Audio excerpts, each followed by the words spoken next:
Bon, alors il faut qu'on termine, donc approchez-vous. Essayez de suivre avec moi parce que c'est un peu difficile de terminer tout ça, il y a tellement beaucoup de choses. Donc on vient de voir comment créer donc une application pour le moment qui n'est pas sécurisée.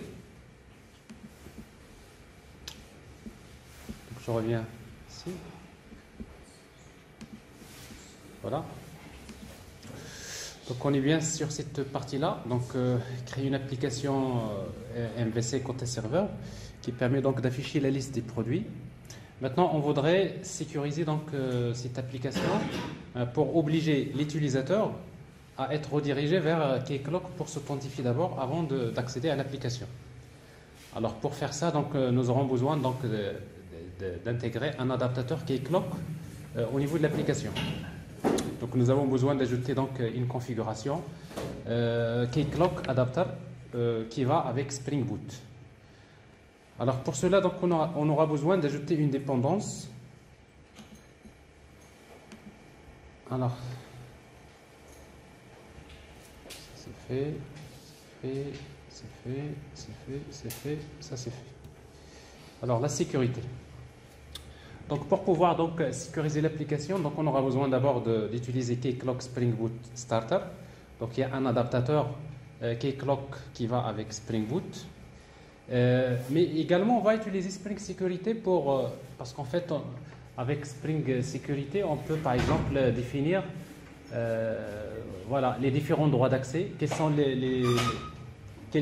les ressources qui sont sécurisées, qui nécessitent une authentification, quelles sont les ressources qui nécessitent d'être authentifiées avec un tel rôle, etc. Alors tout ça donc on aura besoin de l'utiliser. Donc en tout cas pour la partie Keycloak Adapter, on a besoin d'ajouter cette dépendance. Pour Spring Security, on a besoin de cette dépendance.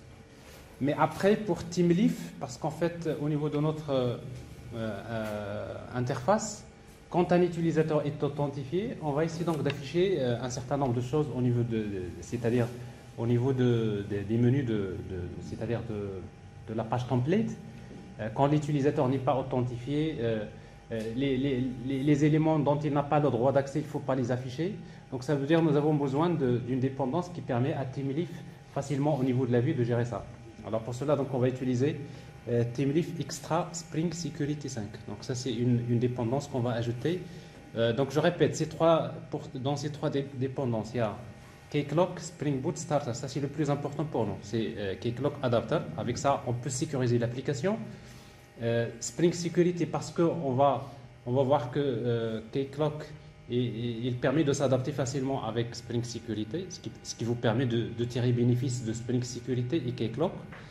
Également, donc, on a besoin de cette dépendance pour TeamLeaf pour pouvoir gérer, c'est-à-dire l'aspect contextuel de la contextualisation. C'est qu'un utilisateur qui a le droit d'accéder à des ressources, on va les afficher, sinon on ne va pas les afficher, etc. Donc j'aurai besoin d'ajouter ces trois dépendances. Je vais les copier et je vais les ajouter au fichier POM XML.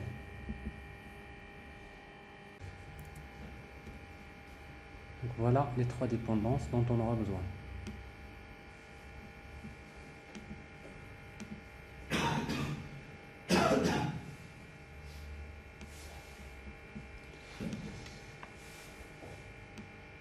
Alors vous savez, bon, maintenant si vous redémarrez,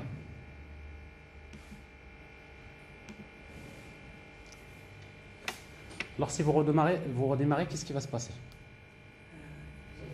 Parce que vous avez Spring Security, vous savez, Spring Security il utilise la configuration par défaut.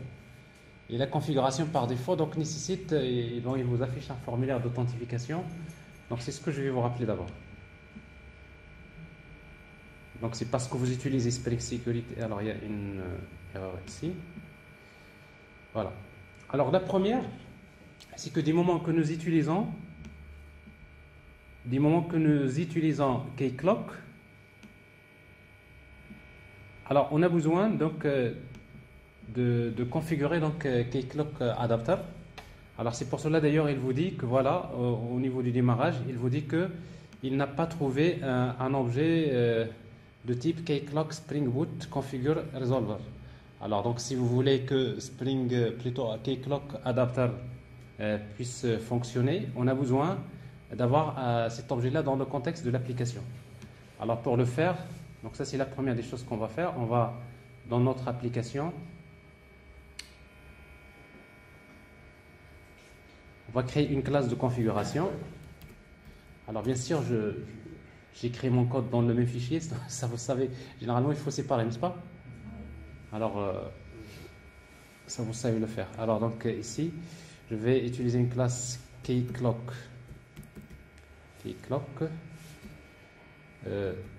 Security. Keycloak config.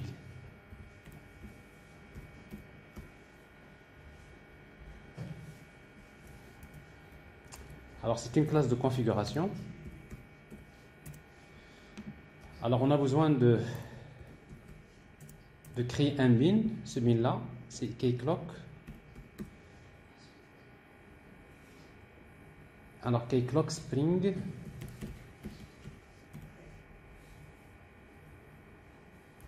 config resolver. Alors, ici, donc, config resolver.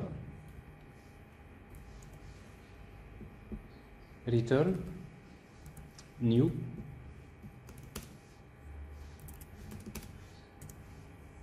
voilà new Keycloak Spring config resolver.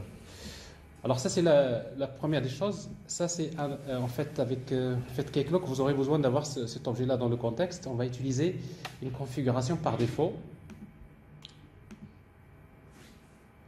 Alors maintenant, du moment que vous configurez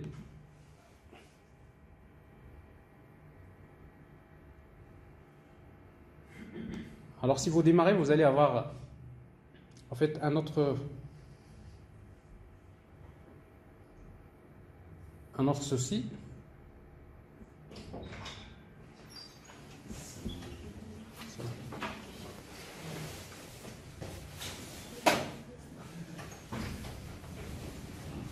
Alors donc en fait il est démarré, donc on va essayer de consulter l'application. C'est 80-82.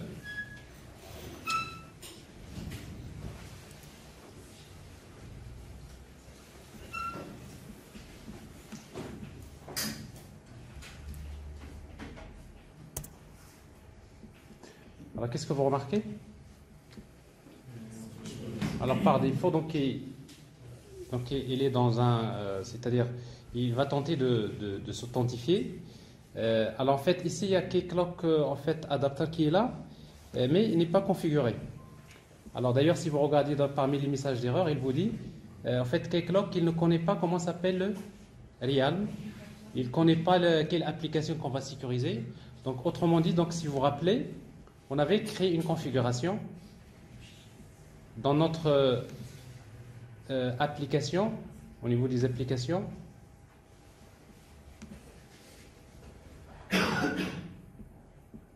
L'application s'appelle Product App.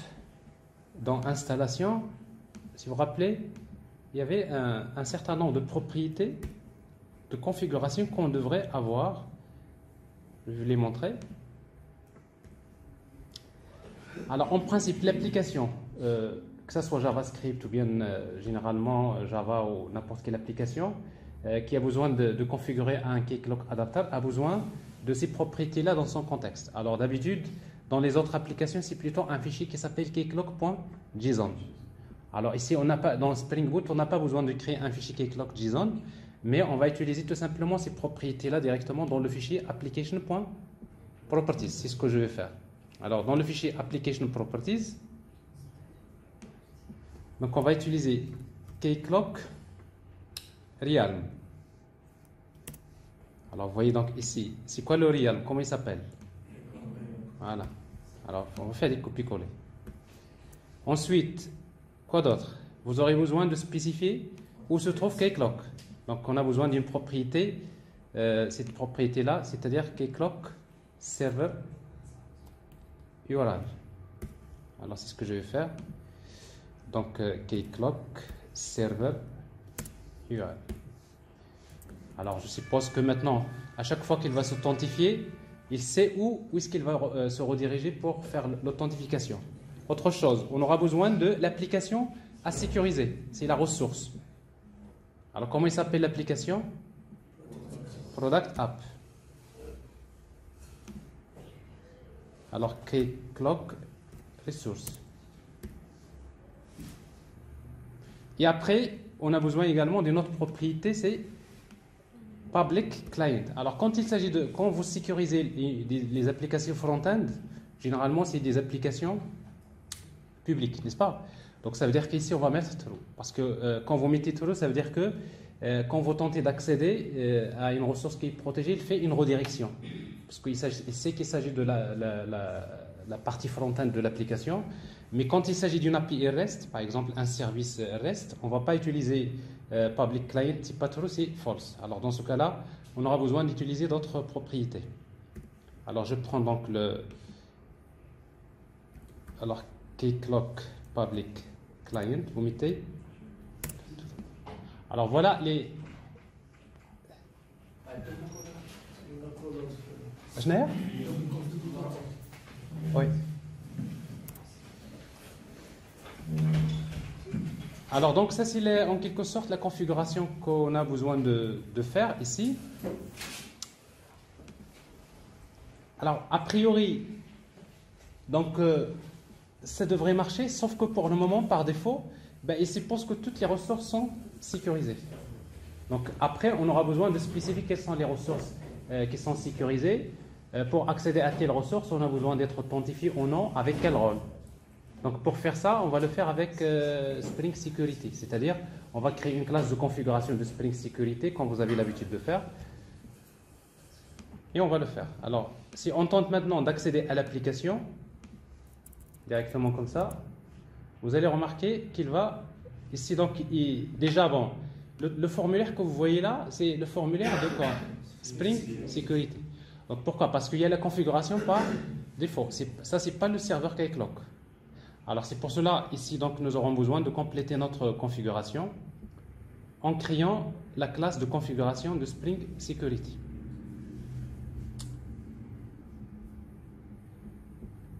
Alors on a besoin de préférence de créer une autre classe de configuration. Je vais l'appeler Keycloak. Alors Keycloak Spring Security config. Extend. Alors d'habitude avec Spring Security on hérite d'une classe qui s'appelle web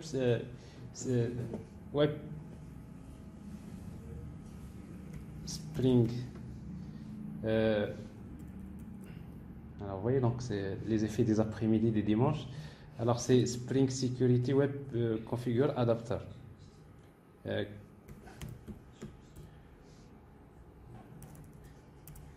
Security, Web Security, Configure Adapter. D'habitude, on fait ça avec Spring Security, n'est-ce pas? Web Security, Configure Adapter, on redéfinit les méthodes. Alors, du moment maintenant que nous utilisons plutôt Keycloak, on va hériter d'une classe qui hérite de Web Security, Configure Adapter. C'est-à-dire Keycloak Adapter, il fournit une classe qui hérite de cette classe. Ça nous permet d'adapter Keycloak avec Spring Security. Donc c'est ça l'idée des adaptateurs. Alors cette classe, comment il s'appelle? Je vais vous la montrer. Alors on a besoin d'hériter d'une classe qui s'appelle Keycloak Web Security Configure Adapter. Et on a besoin de redéfinir quelques méthodes, 3 méthodes principales. Il n'y a pas beaucoup de choses à écrire. Donc ici Keycloak Web Security Keycloak Spring Boot c'est ça. Web Security Adapter. Alors ensuite, on aura besoin de redéfinir une méthode qui est obligatoire, avec laquelle on précise la stratégie de gestion de la session. Avec en fait Keycloak, il a besoin de ça. Donc on va juste retourner une simple implémentation. C'est New Register Session Authentication stratégie et on va lui donner comme paramètre new session registry implementation. Donc ça, c'est-à-dire on va utiliser donc un gestionnaire de session classique. Alors maintenant on va redéfinir donc deux méthodes. Vous vous rappelez donc il y a deux méthodes configure dans Spring Security. Il y a configure avec Authentication Manager Builder. Il y a la méthode configure avec HTTP Security. Donc vous avez ces deux méthodes. Alors si vous vous rappelez avec Spring Security, dans cette méthode, qu'est-ce qu'on spécifie? On spécifie comment Spring Security va savoir où est-ce qu'il va chercher les utilisateurs et les rôles. Est-ce que c'est dans la base de données? Est-ce que... Hein? Donc ça, c'est ce qu'on faisait avant. Alors maintenant, on va demander à Spring Security comme quoi la gestion des utilisateurs et les rôles, c'est Keycloak qui va s'en charger. Donc ça veut dire qu'ici, on aura besoin de lui retourner un objet directement ici. On va utiliser authentication provider et on va faire appel à une méthode que nous héritons de cette classe-là qui s'appelle Keycloak Authentication Provider.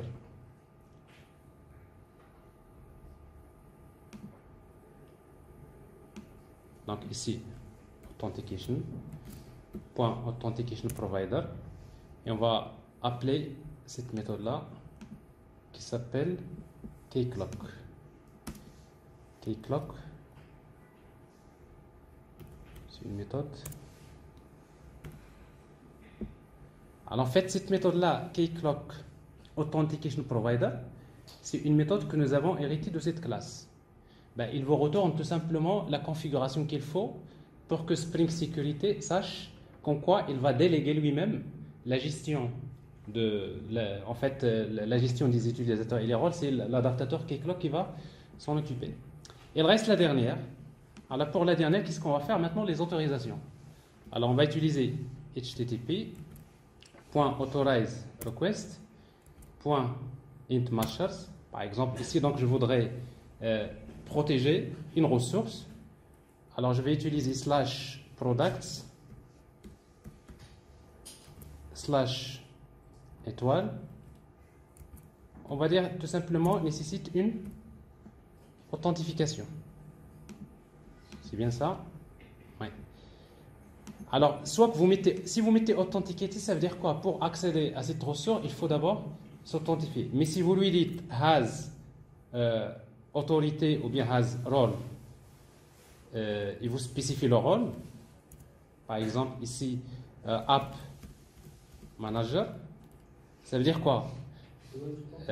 Il doit être authentifié d'abord, mais en même temps avec un utilisateur ayant ce rôle. Donc on va essayer donc de faire les deux cas. Pour le moment, pour la gestion des produits, on va supposer qu'un utilisateur qui est authentifié, il a le droit d'accéder. Donc je vais utiliser authenticated.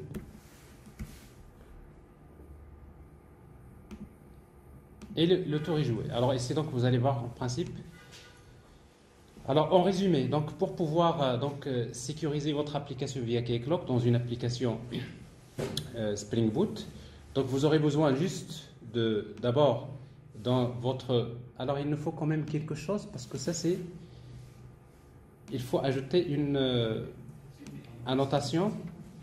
Il y a Keycloak Configuration. Sinon ça ne marchera pas. Là, Keycloak Configuration. Donc je répète, donc vous aurez besoin dans une classe de configuration au démarrage de l'application de créer un objet de type Keycloak Spring Boot Configure Resolver. Ça, Keycloak exige d'avoir cet objet-là. Deuxièmement, de créer une classe dans laquelle on configure l'accès aux ressources, c'est-à-dire comment sécuriser les ressources.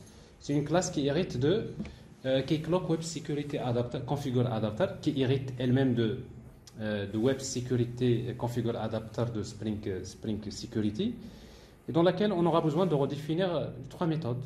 La première qui est obligatoire, c'est Session Authentication Strategy. La deuxième, c'est Configure avec l'objet Authentication Manager Builder, avec lequel on spécifie généralement comme quoi la gestion des utilisateurs et des rôles elle est basée sur Keycloak. La troisième méthode Configure, c'est là on va essayer donc de définir quelles sont les ressources protégées et quels sont les différents rôles qu'on devrait avoir pour pouvoir accéder à l'application.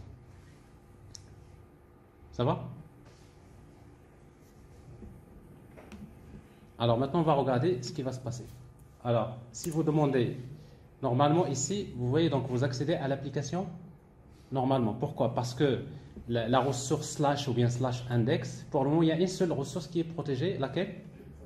Product. Alors, si vous cliquez maintenant sur Product, normalement, il devrait me rediriger vers Keycloak.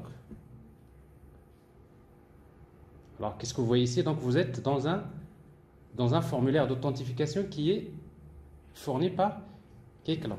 Alors, vous voyez donc ici, vous voyez déjà que vous êtes en train de vous authentifier dans Keycloak avec le realm et comme realm, c'est-à-dire c'est dans le territoire que vous avez spécifié.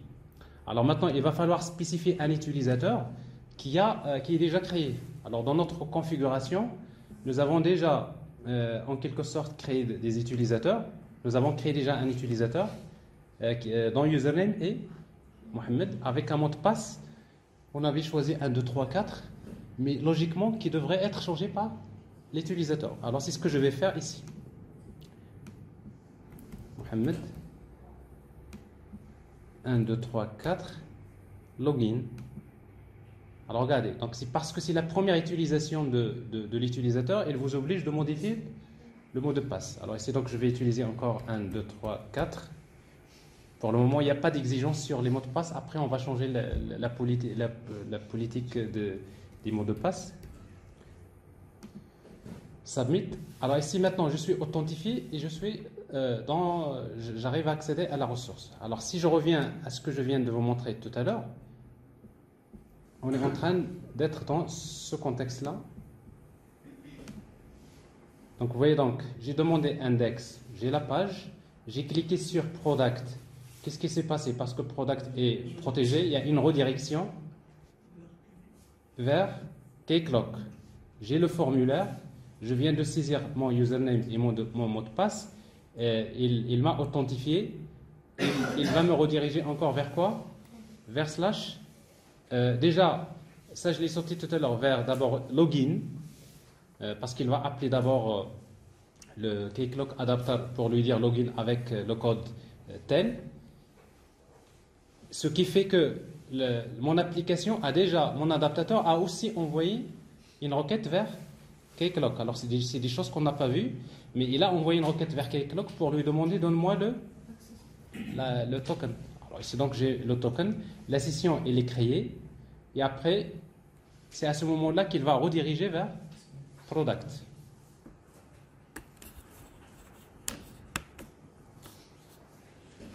J'espère que le vidéoprojecteur va résister.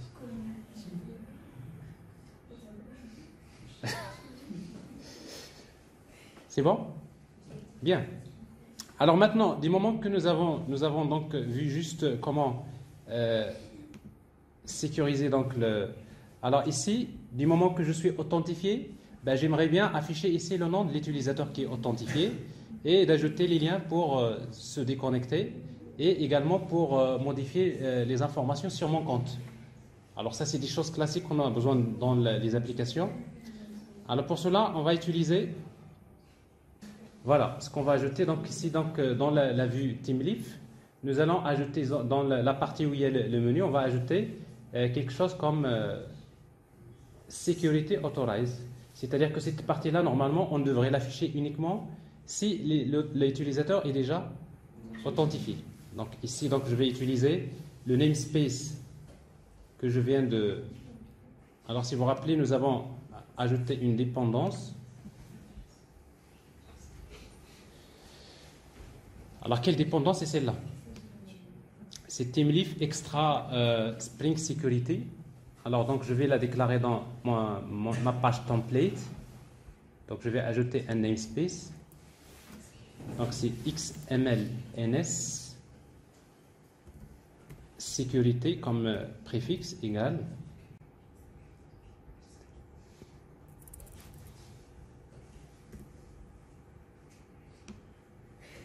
Voilà. Donc c'est teamleaf.org/teamleaf extra spring security. Alors si vous avez ça, donc on va aller vers là où il y a le logout, parce que normalement le logout, on devrait l'afficher uniquement si s'il est authentifié. Donc c'est-à-dire tout ce menu-là, vous voyez ici, on va l'afficher avec la condition sec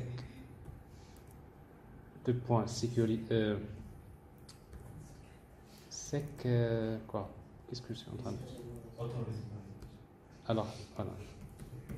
Namespace sec, je sais même pas ce que je suis en train de faire. Quoi? Authorize.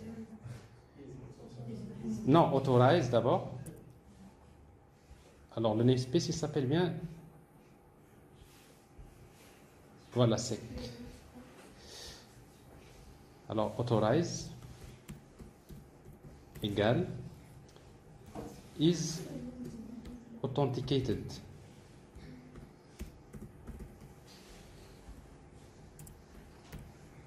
Alors ça c'est prédéfini. Authorize is authenticated. Après nous aurons besoin de regarder de temps en temps les notes parce qu'on n'a pas de temps à perdre. Donc c'est authorize is authenticated. Donc s'il est authentifié, on va afficher tout ça.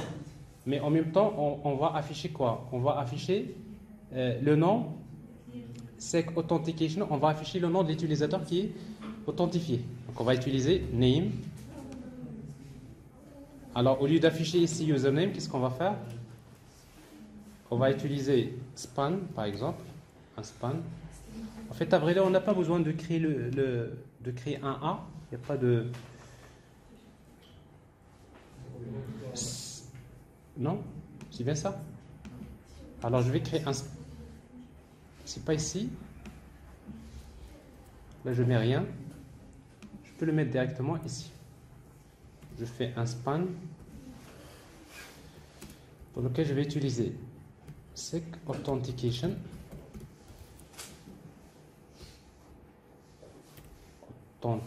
égale à quoi?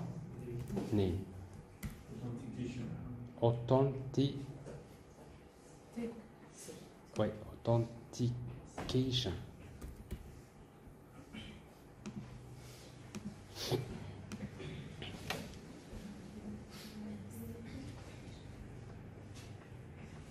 Alors ça,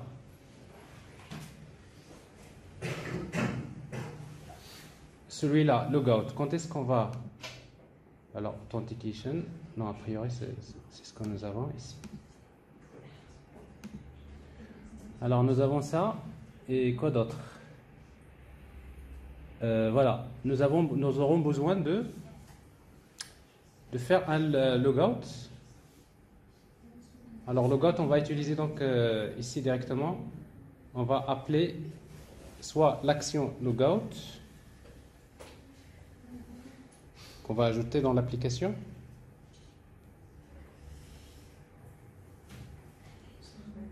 Et l'autre, c'est quoi? C'est alors logout, login. Alors, on regarde déjà ce qui s'est passé ici. Alors, j'appelle l'application. Alors, du moment j'accède à product. Alors, en fait, je suis authentifié, mais regardez, vous avez quelque chose ici. Vous voyez? Alors, ce que vous voyez là, c'est quoi? Il est en noir, le noir sur le gris. C'est quoi ça? C'est user ID.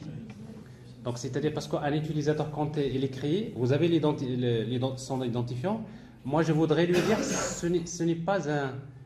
c'est pas un identifiant. Je ne veux pas afficher ici le user ID, mais je voudrais afficher le nom. Alors, comment on va le faire? Alors, d'abord, il faut changer le... Ici, name. Ce name-là, on va le mettre ici.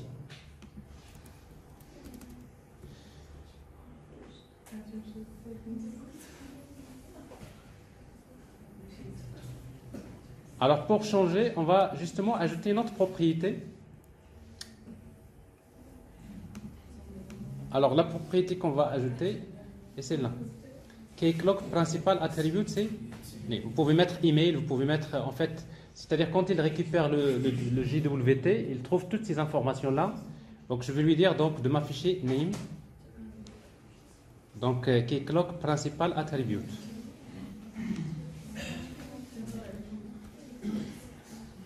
Alors, Keycloak principal attribute name.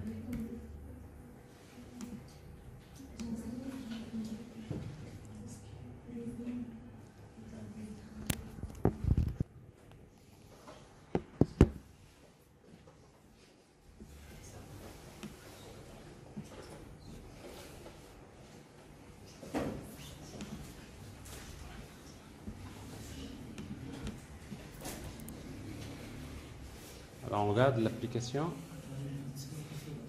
Alors, qu'est-ce que vous voyez là? Donc, je vois ici, en fait, ça c'est le nom et le prénom. Donc, name, ça regroupe name, le nom et le prénom. Alors, quoi d'autre? Maintenant, si je suis là, donc je vais faire un logout. Donc, alors, pour faire un logout, donc je vais... Donc, en fait, il y a deux solutions. La première, donc soit que vous utilisez un... À chaque fois, j'ai...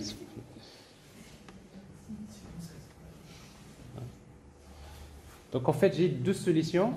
Donc, soit que j'utilise donc ici logout, je fais tout simplement un lien vers /logout. Et après, pour faire le logout, il suffit donc dans votre contrôleur, vous ajoutez /logout dans lequel vous mettez tout simplement request.logout. Donc c'est un logout, on va dire, classique. Mais une fois que vous faites logout, je vais me rediriger vers quoi? Vers /. Donc je reste dans la même application, mais après il faut afficher le bouton login. Alors c'est ce que je vais faire d'abord.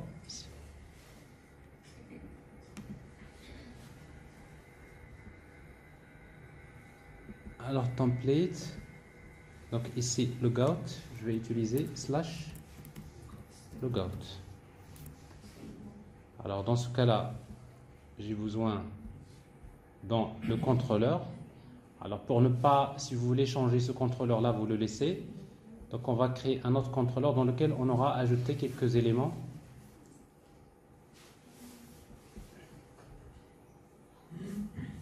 Alors, il est où le contrôleur? Il est là.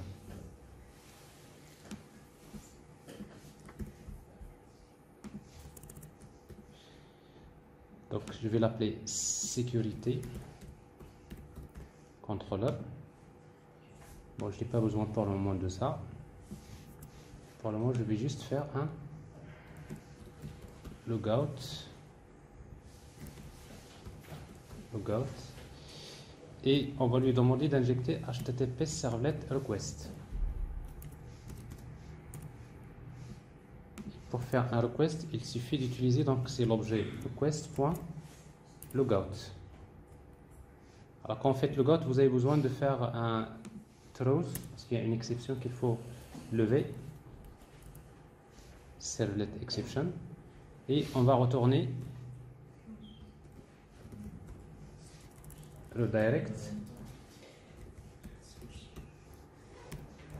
le ./. Alors ça, on n'a pas besoin.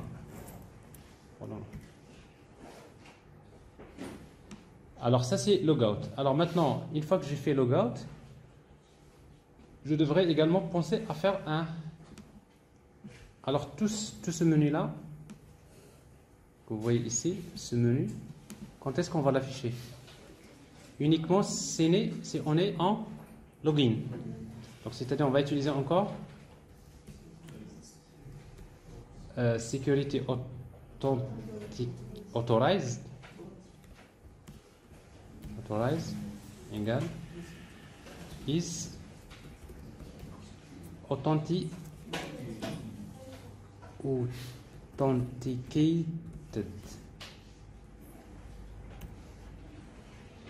Sinon, je vais ajouter un autre LI.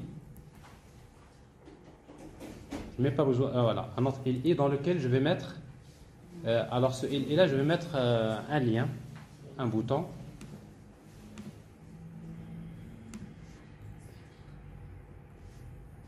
Donc c'est un A avec tout simplement login. et qui va directement vers /SSO login. Alors ça, vous n'avez pas besoin de le créer parce que SSO login, c'est dans l'adaptateur. Donc il sait comment le faire. Donc on va utiliser A, href c /SSO. Alors SSO, ça veut dire single sign-on. Login. Et on va utiliser des classes btn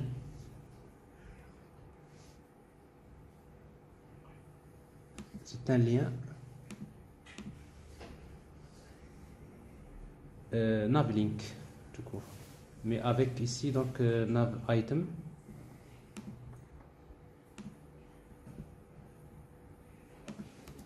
classe nav item et on va utiliser sec authorize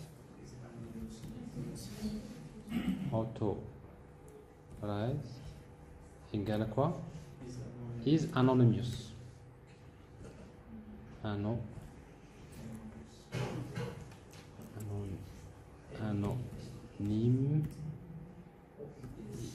Il y a quelque chose qui manque.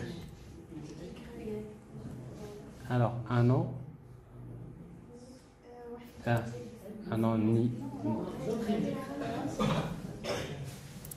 Voilà, anonymous. Alors, c'est-à-dire si je ne suis pas authentifié, si vous voulez, donc je vais afficher ce truc-là. Comment? Alors, là, effectivement. Alors, ça, c'est problème. Alors, ce is authenticated, on va le supprimer de là.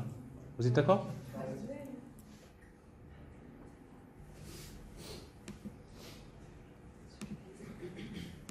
Bref, je crois que, bon, ça c'est pour le cas des templates TeamLeaf, c'est comme ça que ça se passe. Alors vous allez voir qu'avec Angular, c'est presque la même chose, mais avec une autre manière différente.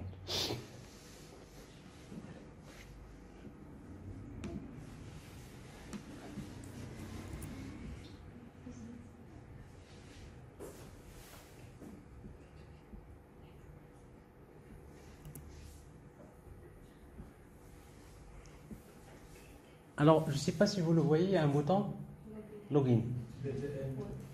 Alors, on va changer le style. BTN. C'est les navlink. C'est ça? Navlink.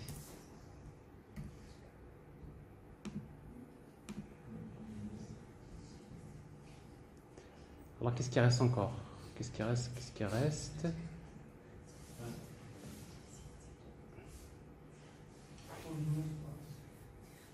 Voilà, on va ajouter ça. Changer le mot de passe. Alors pour changer le mot de passe, donc nous aurons besoin d'appeler une action /change password. Alors dans le contrôleur, on va ajouter ce change password que vous voyez ici.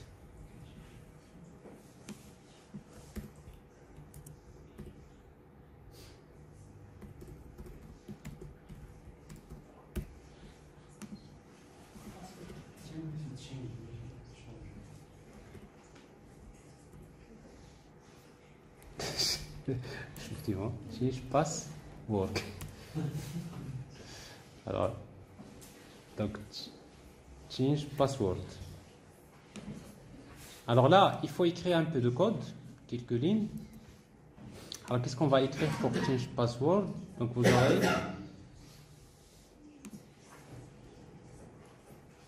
sécurité. Voilà. Donc, ici, on aura besoin donc d'injecter donc redirect attributes http servlet request http servlet response.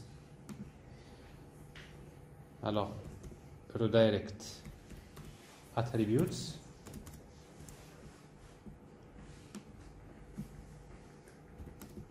http servlet request et http servlet response. Je sais que vous voyez rien. Alors, HTTP servlet response. Ok. Alors rapidement, donc je vais prendre ça et je vous l'explique. Ah. PowerPoint, on a toujours ce problème-là. Vous avez toujours le même problème?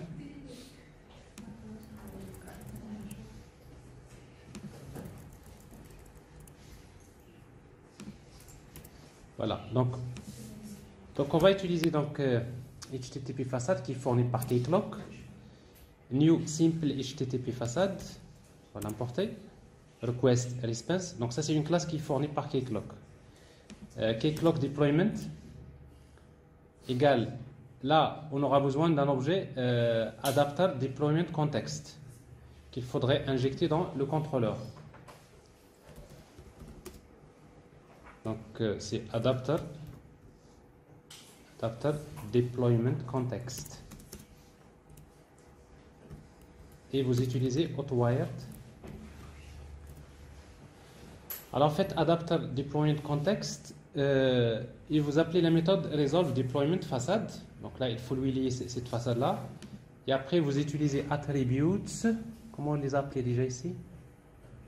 Voilà, attributes. Donc add attribute, donc je vais ajouter un attribut qui s'appelle referrer, dans lequel je vais spécifier l'objet deployment.get resource name. Et après je vais rediriger vers quoi? Vers deployment, parce qu'en fait il est fourni par en fait par Keycloak adapter, et je vais appeler ça get account URL. En fait, cette méthode getAccountURL, qu'est-ce qu'il vous retourne? Il vous retourne les URL qui permet tout simplement d'aller vers Keycloak pour changer pas uniquement le mot de passe, mais les informations sur votre compte. Et pour le moment, par défaut, je vais lui demander de se placer sur la partie password. Vous pouvez utiliser password ou username, email, il y a un certain nombre de choses que vous pouvez changer et vous allez les voir. Donc ça c'est le code qu'il faudrait ajouter à ce niveau-là.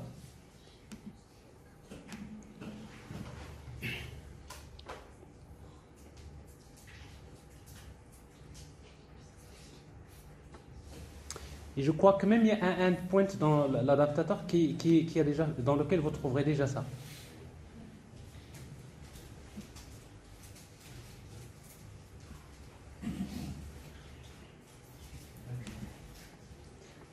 Alors on va essayer de regarder ce que nous avons. Alors si vous voyez bien, donc par défaut, parce qu'au départ on n'est pas authentifié, donc vous avez le lien login. Si vous cliquez sur login, alors vous voyez donc il vous a authentifié sans aller vers le formulaire d'authentification. Pourquoi? Parce que en fait il se trouvait que le cookie c'est-à-dire on n'a pas fait un logout en quelque sorte. Si vous faites logout, vous allez voir que vous retournez sur login. Alors quand vous dites logout, ça veut dire que vous avez en fait fermé la session. Alors si vous mettez maintenant login, il va vous rediriger vers le formulaire d'authentification. Je m'authentifie. Et si je suis authentifié, je peux aller vers change password. Alors si vous êtes dans change password, vous voyez donc ici, vous pouvez changer votre mot de passe. Vous pouvez changer dans votre compte, vous pouvez changer votre email, first name, last name, etc. Et vous avez quelques droits donc, que vous pouvez faire. Alors ici, donc, je vais changer le mot de passe. Donc 1, 2, 3, 4, 5, 6, 7, 8. 1, 2, 3, 4, 5, 6, 7, 8. Alors en fait, il y a quelque chose qui manque encore dans notre configuration parce que normalement, il devrait m'ajouter ici un lien qui me permet de revenir vers l'application. Alors ça c'est un petit... Alors qu'est-ce qui se passe là? Non, c'est bon, on laisse sauvegarder. Ah, c'est déjà sauvegardé. Invalide, voilà. Alors là je suis obligé de... Voilà, c'est bon. Alors en attendant d'afficher ce lien là, donc je vais revenir directement sur 80-82. Alors, je vais me faire un logout, login. Alors, avec le mot de passe, ça ne marche pas. Donc, on va mettre 1, 2, 3, 4, 5, 6, 7, 8. Parfait. Alors, ici, donc, nous avons vu comment, en quelque sorte, sécuriser donc l'essentiel de comment sécuriser une application. Maintenant, au niveau du système d'authentification, maintenant, on peut configurer des choses. Par exemple, je reviens à Keycloak, maintenant l'administration, la console d'administration de Keycloak. Je vais regarder un certain nombre de choses que je vais faire. Par exemple, pour les clients, les applications. Alors ici, donc, j'ai pas grand, c'est pas ici. Donc, je vais aller vers les utilisateurs. Plutôt dans Realm Login. Voilà. Alors, je suis dans mon Realm et après Login. Alors, qu'est-ce que je peux par exemple ajouter? Je peux ajouter par exemple, vous voulez par exemple dans le formulaire d'authentification, vous voulez ajouter un lien pour que l'utilisateur puisse s'inscrire, c'est-à-dire créer de nouveaux comptes. Vous voulez par exemple utiliser la possibilité d'utiliser email as username. Ça veut dire, il peut taper son username comme il peut utiliser son email. Edit username si vous voulez. Parce que par défaut, username, il n'est pas, si vous regardez quand vous changez votre compte, le username, il n'est pas éditable. Donc si vous voulez lui donner la possibilité de changer son... j'ai oublié le mot de passe.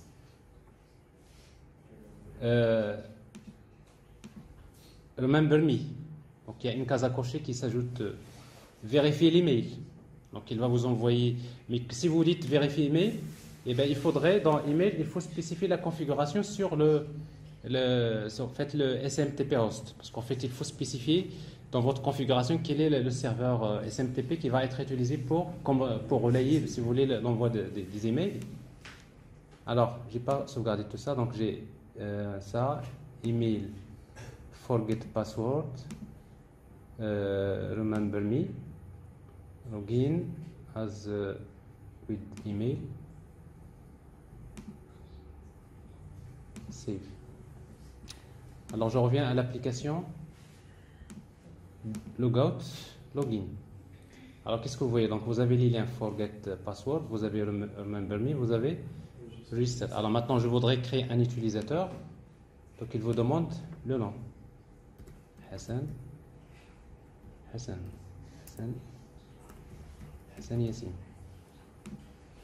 Hassan gmail.com. Password 1, 2, 3, 4.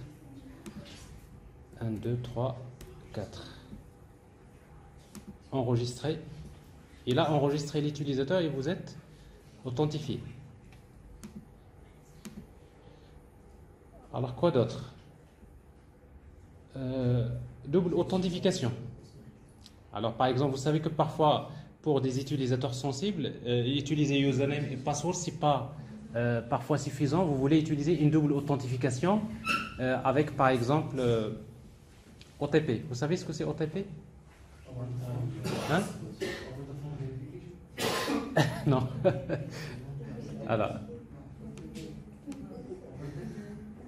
Alors regardez, donc je suis dans les utilisateurs.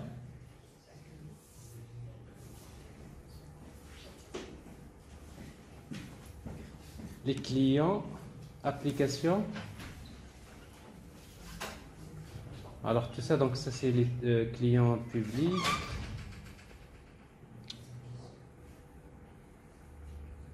Ça c'est fait. Alors utilisateur. J'ai un utilisateur. Par exemple Mohamed. Alors regardez ici donc required user actions. Alors donc par exemple vous voulez obliger après authentification, vous voulez l'obliger à faire un certain nombre de choses. Par exemple update password. Dès qu'il s'authentifie, il est obligé de changer son mot de passe. Update profile, vérifier l'email. Alors vous pouvez les changer et parmi lesquels il y a configure OTP. Alors OTP c'est one time One Time Password.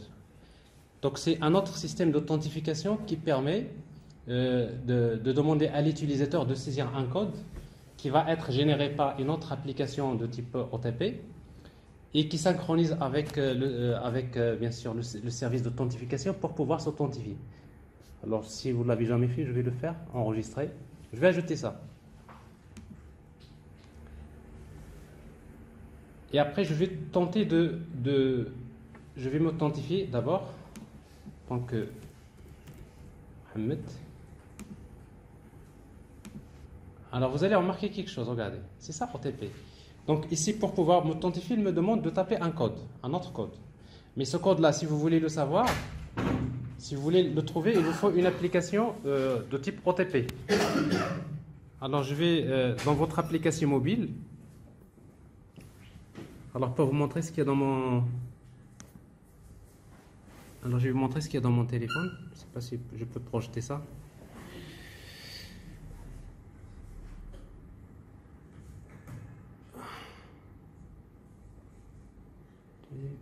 Voilà.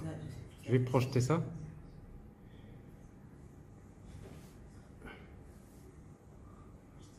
Voilà.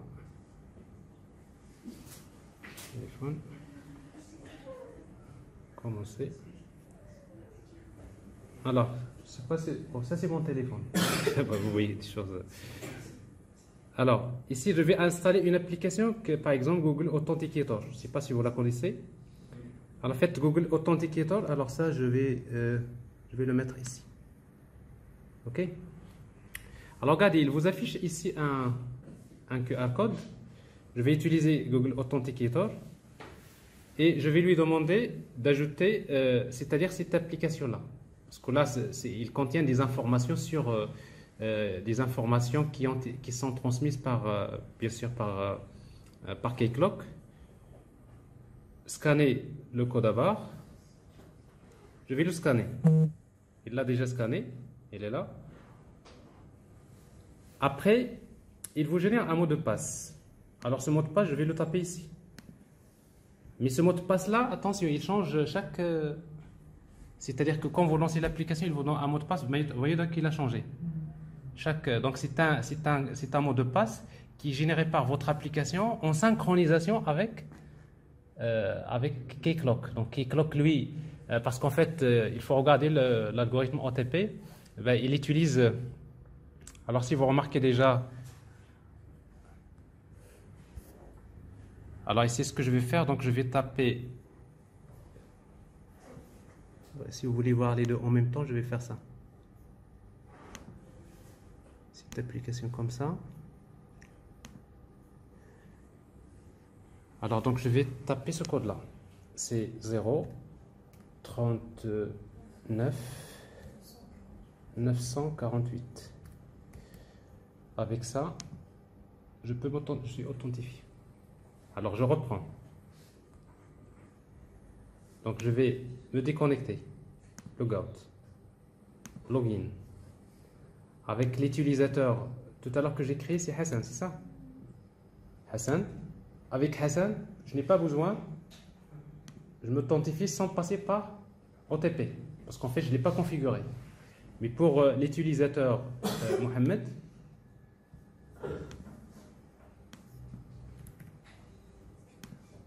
une fois que je suis authentifié, là, il me demande le one-time code.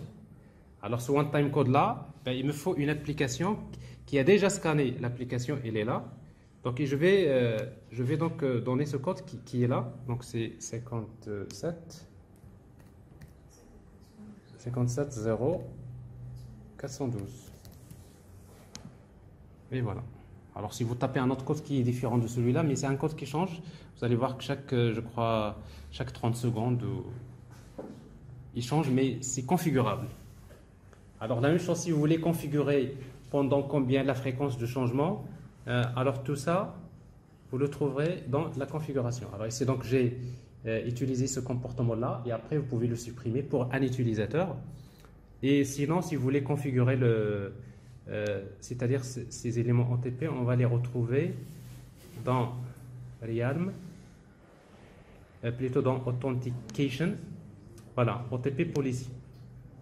Alors dans OTP Policy, donc vous spécifiez donc, vous voyez ici donc le nombre de digits qui vont être générés par l'application OTP, c'est ces nombres. Vous pouvez la configurer.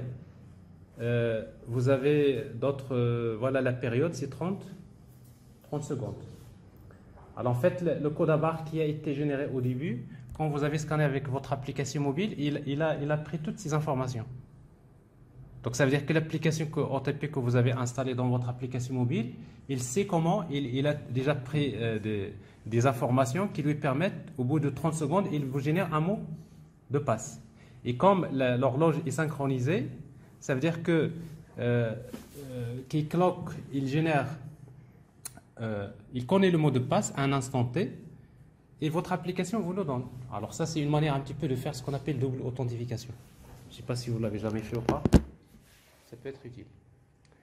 Alors, quoi d'autre? Pour la politique des mots de passe. Alors maintenant, si vous voulez obliger l'utilisateur à respecter des choses au niveau des mots de passe, donc vous avez Password Policy, et vous pouvez ajouter, vous dites par exemple, le mot de passe, il va expirer. Dans combien de jours? Alors par défaut, c'est 365. C'est-à-dire c'est un mot de passe qui expire dans une année. Bon, vous pouvez changer. Vous dites special characters, c'est-à-dire que le mot de passe doit contenir des caractères spéciaux.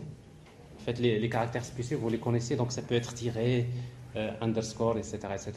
Donc ça, je ne vais pas l'utiliser. Vous pouvez dire par exemple not recently used, c'est-à-dire vous utilisez un mot de passe qui n'a pas été utilisé récemment. Les caractères majuscules, je vais le mettre combien? Dans le mot de passe, je devrais avoir minimum un caractère majuscule. Je devrais avoir la longueur du mot de passe. Minimum, c'est 8. Not username. On ne peut pas avoir un mot de passe qui est le même que username, etc. Alors ça, c'est des choses que vous avez l'habitude de voir dans les formulaires. Vous n'avez pas besoin de passer une année pour programmer. Enregistrer. Alors si vous enregistrez, donc on va essayer d'accéder à l'application.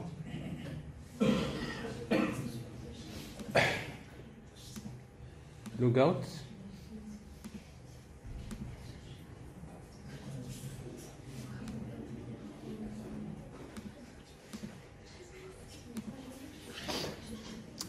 Alors si vous tentez de vous connecter, alors ici donc ça c'est, on va créer un utilisateur.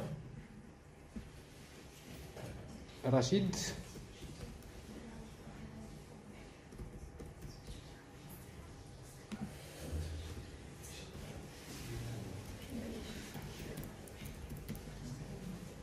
Alors le mot de passe 1, 2, 3, 4 1, 2, 3, 4 il ne va pas l'accepter.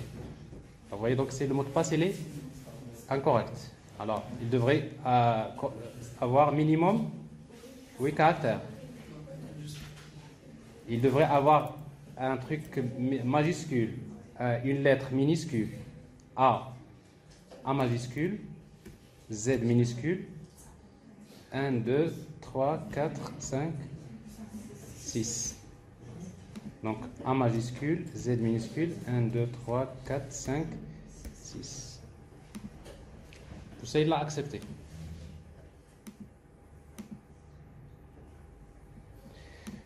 Alors ça, c'est quelques éléments de configuration au niveau de Keycloak. Donc vous avez la console d'administration qui vous permet tout ça assez rapidement. Alors je crois que j'ai fait ça.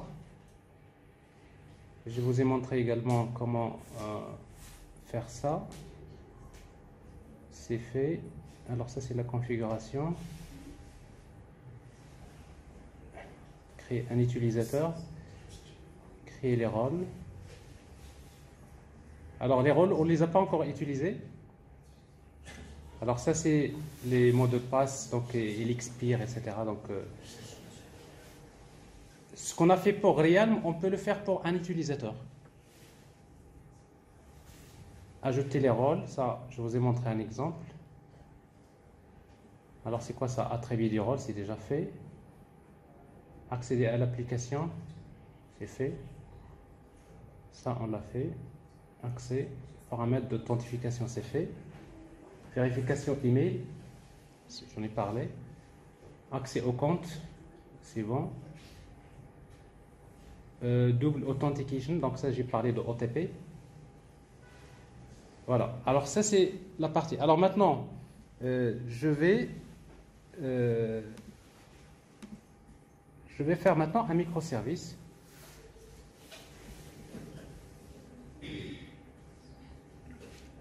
Alors qu'est-ce qui manque maintenant? Donc je viens de vous montrer là une partie. Alors maintenant, nous allons créer un autre microservice qui permet de gérer cette fois-ci donc des fournisseurs. C'est une API REST. Vous montrer comment sécuriser une API REST. Donc ça veut dire que quand un utilisateur va faire appel à /suppliers, bah, l'application elle-même, il va envoyer une requête vers le microservice avec le token pour pouvoir utiliser.